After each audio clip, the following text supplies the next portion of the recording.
the Laughter Revolution. I'm your host, Marla, and I built this podcast on the premise that while life can be heavy, getting through it doesn't always have to be. Now, today I'm going to be talking about baggage, both actual luggage and the kind of baggage that we lug around with us that keeps us stuck, sometimes really, really stuck. So let's get into it. Now, I'm actually packing a bag right now because, as some of you know, I'm getting ready to go on a 6-month solo travel journey. And my mandate for this luggage is really strict because I've got some arm injuries, I've got some back stuff going on, so I can't carry a lot of stuff myself. And I'm leaving my personal pack mule, who also answers to Michelle, my husband, home for this one. So it's all up to me. Now, in theory, figuring out how to pack and what I need to take should be pretty easy. I could put a query into ChatGPT or any other AI platform, and it would bring out a list of what I need to pack based on the countries I think I'm going to in a nice, concise checklist. I could print that off, and Bob's your uncle. But the reality for me is a little bit different because I've always had issues with packing, and it's more deep-seated than just what I'm putting in my suitcase. So what happens for me is this cycle starts where I start to ruminate and worry about what I'm going to take. I overplan, I overpack, I overshop. At one point I had, no word of a lie, 4 pairs of black linen pants in my possession because I was trying to find the exact ones that were going to go with everything and were going to be the lightest. So it's an issue, and it's really stressful for me and really hard on me. Because not only is that happening, that cycle of pack, take it out, take a look at it, rinse, repeat, pack, take it out, take a look at it. Not only is that going on, I've got all this chatter in my head. Now, the first voice that comes up is always my father. God bless him, he was a judgy man. And anytime I would even think about packing, his voice comes in. Jesus, Marla, why are you taking all this stuff? The only thing you need to go on a trip is a toothbrush and an extra pair of underwear. I'm sure my siblings, if they're listening to this, are nodding their heads because that was the party line. The other things that keep coming up for me are, oh my God, you need to look just right. You're going to look all mismatched. When people look at you, they're going to judge you. And this chatter goes on and on and on, this internal dialogue. And you know, when I realized that this was happening for me, I started to do an informal poll with people I knew. And guess what? There are people out there who pack like it's nothing. And maybe that's you. And if so, giving you a clap because I am in awe of that.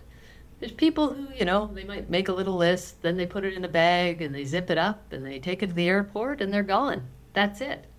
It's not me.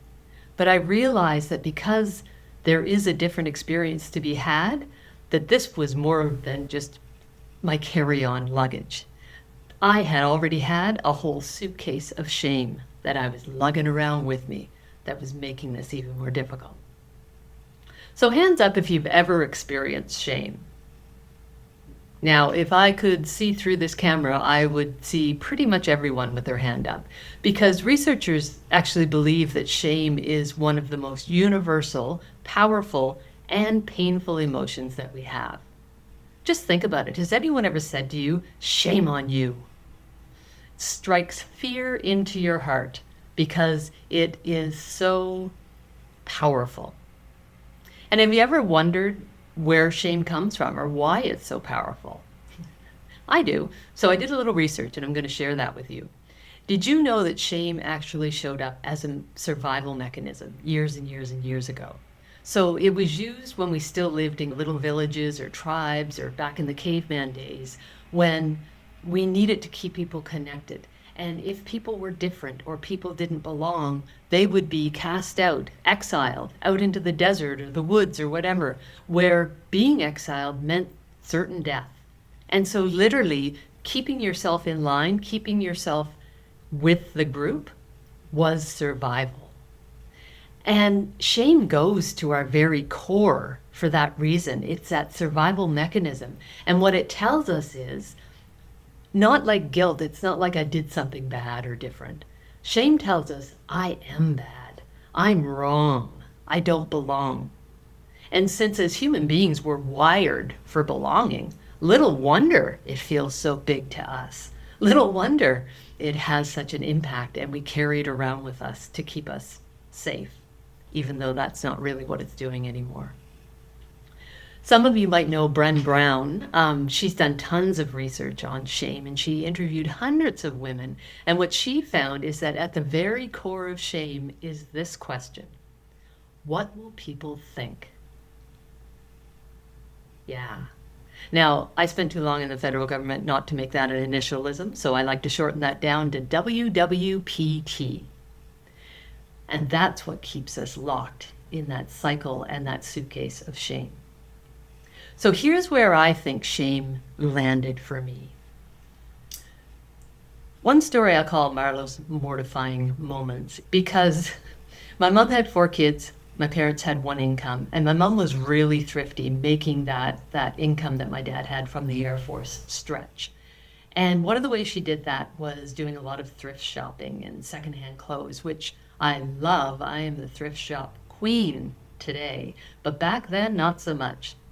She used to get clothes that were not what everyone was wearing. And I remember waking up and just dreading looking to see what was on the end of my bed where she would have laid my clothes out for the day. Oh, still get that feeling in my gut when I think about it. And one day it was picture day, so I had to be dressed up really cute. And what did I find at the end of my bed but a brown plaid pantsuit? Like I was a little tiny businesswoman in the 70s. All I wanted, God help me, was a pair of jeans. They were like the holy grail because that's what my classmates were showing up in, jeans and t-shirts. And meanwhile, here I was in this little plaid business suit.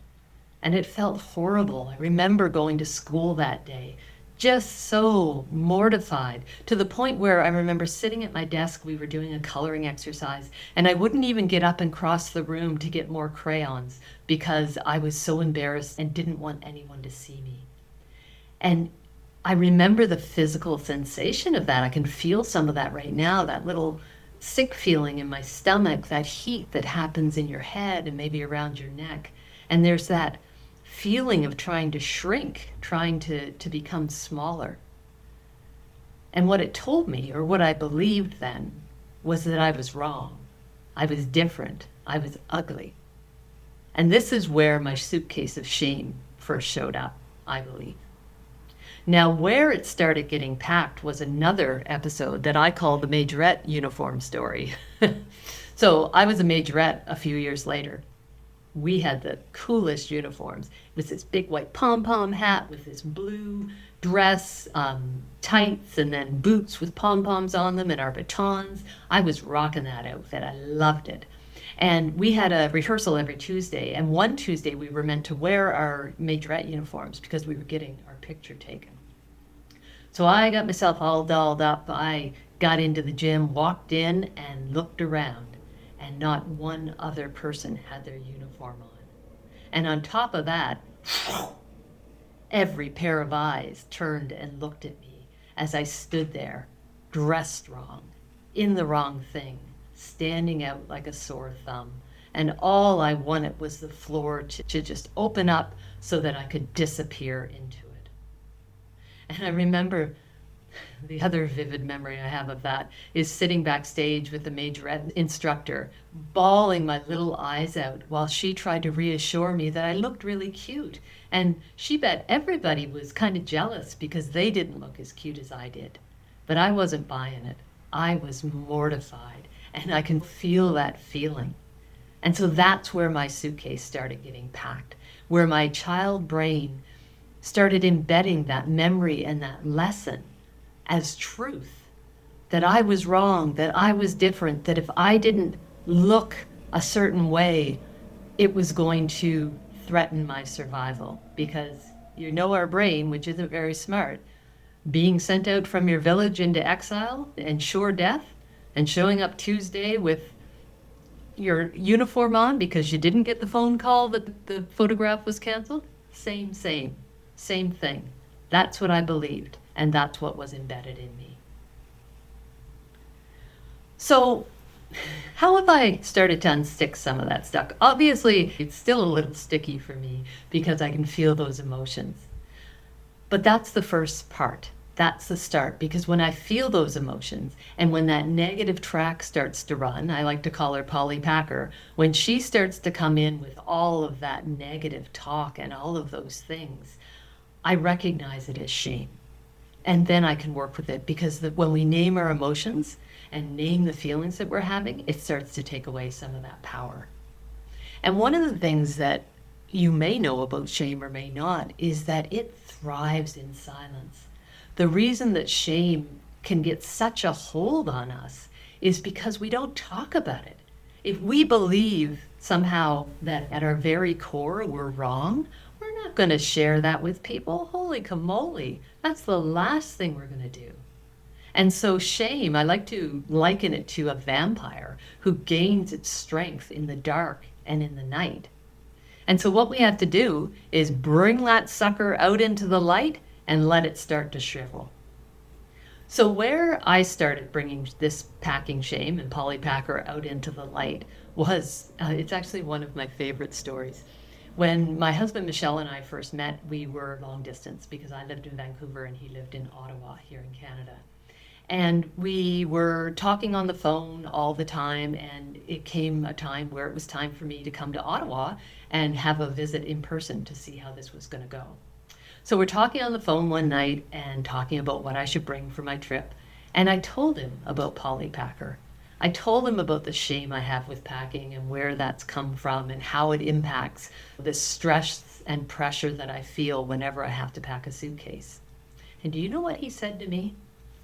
He said, Marla, you bring as much stuff as you want. You bring it all, and I'll lug it around for you. No shame for you in that.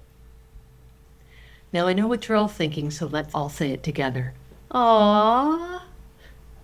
'Cause yeah, sweetest thing ever. And what that did for me, I can feel the healing that started to have for me around this particular issue. Because here I had brought out one of my deep, dark secrets, one of the things that was going to get me exiled, into the light. I shared it with somebody. And not only did they accept it and let me know that it was no big deal, they told me how they were going to support me with that. And God bless poor Michelle. So I showed up for 5 days with 2 big honking suitcases. and true to his word, he never said a word and he lugged them around for me. And, he's actually been lugging around my baggage for 20 years now. So thank you for that, Michelle. I love you. So bringing that out in the open is one of the first steps. And I hope you have a Michelle in your life, somebody that can help you see your shame in a different way and help you start to heal that. So the other thing I like to do when Polly Packer comes up and I'm hearing those lists in my head of things that I need to worry about, I like to make what I call a reality check list. So this list might look like countering the things that Polly is saying with the reality. So Polly will say, you have to make sure you have the exact right outfit. You have to take so many things because you have to look right when you're away. Well, the reality of that is nobody cares what I look like. No one's paying that much attention to me that they are going to be watching what I'm wearing and doing like a Project Runway judgment of it. And quite frankly, if they do, I'm not going to know about it because they're probably not going to tell me. And if they are going to tell me, if someone is going to have the boldness and probably rudeness to come up to me and say, that's a bizarre choice. That's what you're wearing today? You're going to put those pants with those shoes? They're probably not somebody that I want to have around me anyway, or whose opinion I should care about. So there's that reality. Here's another reality. Now, first, put up your hands again, another poll. How many of you always wanted to have an invisibility cloak? Maybe when you were a kid, maybe it's now. But something that you would put around you like a superpower, and then you'd be able to sneak in wherever you wanted to and listen to conversations and do whatever you could do if nobody could see you. Yeah, if you're like me, you always wanted one of those things. Well, here's what I didn't know until I turned 50. And other women of a certain age, or mid-century modern women, as my friend Linda likes to call us, might know this already. When you turn 50, the universe sends you an invisibility cloak, wraps it around you, because you basically become invisible the older you get. So that really helps when Polly Packer is bringing up all of her baggage around my luggage, because I can tell her, nobody's looking at you in the first place, and you've got your invisibility cloak on, so really nobody is looking at you. So you women who aren't of a certain age yet, that's something you have to look forward to. I also like to bring some more giggles in, because when you lighten that load around something that can feel really heavy, as we've talked about in other episodes, it lowers those stress hormones and brings in some of those feel-good hormones that helps your brain think more clearly and helps you bring in that positive energy. So WWPT, what would people think? When that comes up in my head, I switch that over to WWPT. Weasels want pancakes today. What? It's a non sequitur, and it has nothing to do with what I'm packing or wearing. But really, what will people think has nothing to do with what I'm packing or wearing either. So it's just as ridiculous, just as nonsensical. And now I'm not thinking about what I'm going to pack. I'm thinking about where I'm going to get all the ingredients I need to make enough pancakes for all the weasels who apparently are coming over for brunch. So try a giggle reset, a refocus, and hopefully that will help. So those are my stories for today. Now I'm going to lead into the laughter toolbox section of our segment. Now, I've talked a little bit about my SMILE framework, which is the framework I built around laughter intelligence, trademarked. And the M of SMILE in laughter intelligence is mapping. Really important to map our laughter signature. And so today I want to talk to you a little bit about how often you laugh and at what. So there's a stat out there. I've tried to look up the kind of original data around it, and it's a little loosey-goosey, but it seems to be pretty solid that kids laugh more than adults. And one of the stats is that kids laugh, a 6-year-old laughs about 300 times a day, an adult laughs 6 or 30. I guess it depends on what you're doing or who you're with. But it's significantly less. That doesn't have to be. We can start to make laughter a bigger part of our lives if we start thinking about more intentionally. But if we're going to do that, we need to have a baseline so that we know where we're starting at, so that we can see how we're increasing laughter in our lives and being able to access all of the amazing physical and mental and social benefits that come with that. So I'd like to challenge you, or like to invite you, I guess, to start a laughter journal, either in your head or you can write it down. Bonus points for you if you make an Excel spreadsheet to help track it, because God knows I'm an Excel spreadsheet girl. But it's like a gratitude journal. I want you to start noticing when you laugh, how often you laugh in the run of a day, where you laugh, and the people you're with or what you laugh at, so that you can start bringing that laughter more into your awareness. What we focus on expands. The more you're noticing it, the more you're going to be able to do more of it so that you can repeat and repeat and repeat. And I'd like to put us all on the purpose or challenge of laughing 300 times a day, because think about how happy most kids are compared to how happy most adults are. A question that came up in a conference I was in recently was a simple A or B. What would you rather be? Having fun? Not having fun? No-brainer for me. So I invite you to try that. And as we move into our laughter lounge, I'm going to invite you to share what you're noticing. Where are you laughing? How often are you laughing? What are you laughing at? I've got a friend here in the laughter lounge with me today. Her name's Annie, and she's from Nova Scotia, and she wanted to share with us something she's laughing at. Annie was training for a marathon. So one morning in particular, she's up at 5 a.m. before the crack of dawn, and she's getting ready to go out for a run. Now, in the process of her training, she had some injury or something in her leg, so she has to wear compression stockings while she runs. So this particular morning, she's in the bathroom. sitting on the side of the bathtub and sleepily trying to get her compression stockings on. And if any of you have ever worn compression stockings, you know that they're difficult, to say the least. They're tight and they're snug and they're really hard to get on. So Annie's trying to pull one of these socks on, and as a result, she launched herself back into the bathtub and fell flat on her back, tweaking her back a little bit. And as she lay there first thing in the morning, she said she just started to laugh because she realized the ridiculousness of this, that she had given herself an injury by trying to treat an injury that she already had. Apparently her sister-in-law asked her at one point, if you've got all these injuries from running, should you be doing that? And that's another episode. We'll talk, Annie. We'll talk. Anyway, that was a way that Annie was bringing laughter into a situation that really could have, kept her in the bottom of the bathtub for longer than that 2 seconds.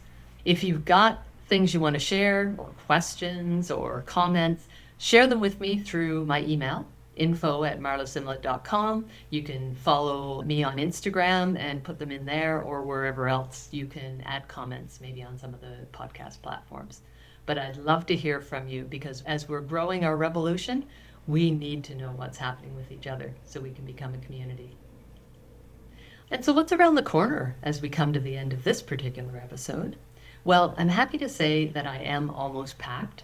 I've just got a few other things to sort out, but that's almost done. So I'm able to actually turn my brain to the actual trip and what I want to get out of this personal growth voyage that I'm embarking on. And one of the things that's really clear to me is that I don't want to be stuck in human doing the whole time I'm away. I want to put myself more in spirit being. But as I'm thinking about how I'm going to make that happen, sure as Snap, Crackle, and Pop are going to be in your Rice Krispies, I've got another trio that's coming up for me and causing some problems. I call them the Dastardly Daz. And if you're interested in knowing more about that, I invite you to come and listen in to the next episode. Hit that subscribe button on your podcast platform so you'll get a reminder when the next episode comes out. So that's it for me today. I hope you enjoyed the episode. And if you think there's other people in your life who would like to have some giggles with their growth and wants to join our community, please send on the link and invite them. When you got a revolution, the more the merrier. You may also want to subscribe to my Laughter Revolution Digest, especially if you're wanting to keep more close tabs on my travels, because I will be talking about where I am and what I'm learning and laughing about every couple of weeks. I'll also have some great travel pics that I can share with you. So if you'd like to follow along, you can subscribe on my website, marlasimlet.com. Again, thanks for being here. Love that you're listening in. I'm Marla Simlet, and this is Laughter Revolution. Until next time, remember, laugh more, be well, become your greatest you.